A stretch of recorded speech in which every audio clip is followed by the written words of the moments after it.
We'll get back to that, okay? While Geno Smith and Drew Lock are at different points in their careers, both are looking to secure the starting role in Seattle, sharing quite a few similarities, and you see it numerically there. Both were second-round draft picks. Both have a career 59% completion percentage, and they're separated by just 3 points in total QBR. Based on the numbers, easy to see why this is a tight race, and if you see them in practice as well, you get a little bit more of a sense of that. But, Tim, when you just heard what Pete Carroll said, let's try to decipher some of that. What are your thoughts on their situation?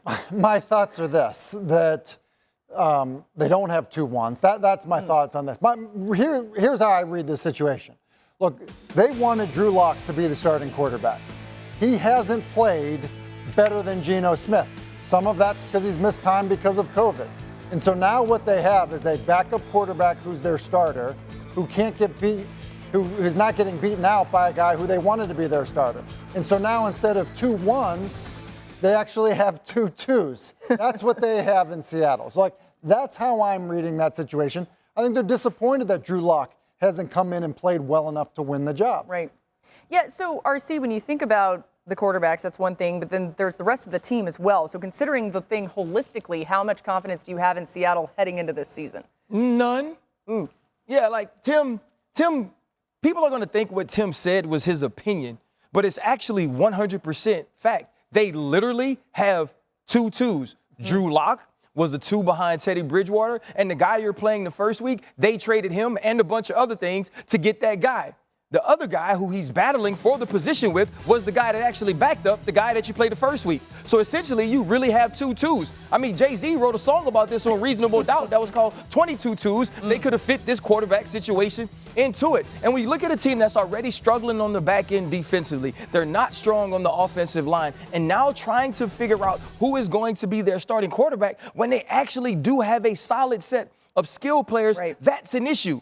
What you wanted right now, if you're Pete Carroll, is to say Drew Lock is coming here. He's totally won over the locker room. He's done everything he possibly could to be the starting quarterback. Had he done that, whether it was last week, the week before, he would be named the starting quarterback much like Baker Mayfield is. But because he hasn't, and you know Geno Smith is the 2 as well, now you're saying we're just going to wait. Wish we could name it right now, but we have 2 1s. Carolina comparison's perfect. Right. On the money. Carolina example is absolutely perfect. Because you see somebody who came in as the new guy and then won over the locker room, was able to win the job. And it's interesting because I was just out there in Seattle and in talking to Pete Carroll and talking to this coaching staff and also seeing how the team reacts to both quarterbacks. Certainly Drew Lock getting COVID factors in here. He was supposed to start that second game in the preseason all along. That plan gets foiled. You'll see him play a lot in this final preseason game, but with only 3 preseason games, they're running out of time here to get Drew Lock an opportunity to really grab this job and run with it. And you mentioned the good skill players. You got DK Metcalf, you have Tyler Lockett. Just watching the way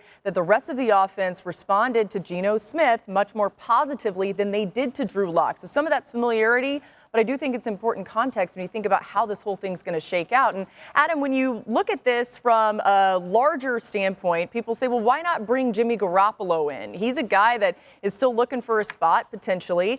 There are 2 schools of thought there, because if you bring him in, then you're saying, all right, we've got someone who could potentially help us win a lot of games. If you don't bring him in, you say maybe you're looking ahead to the 2023 draft. What are you hearing?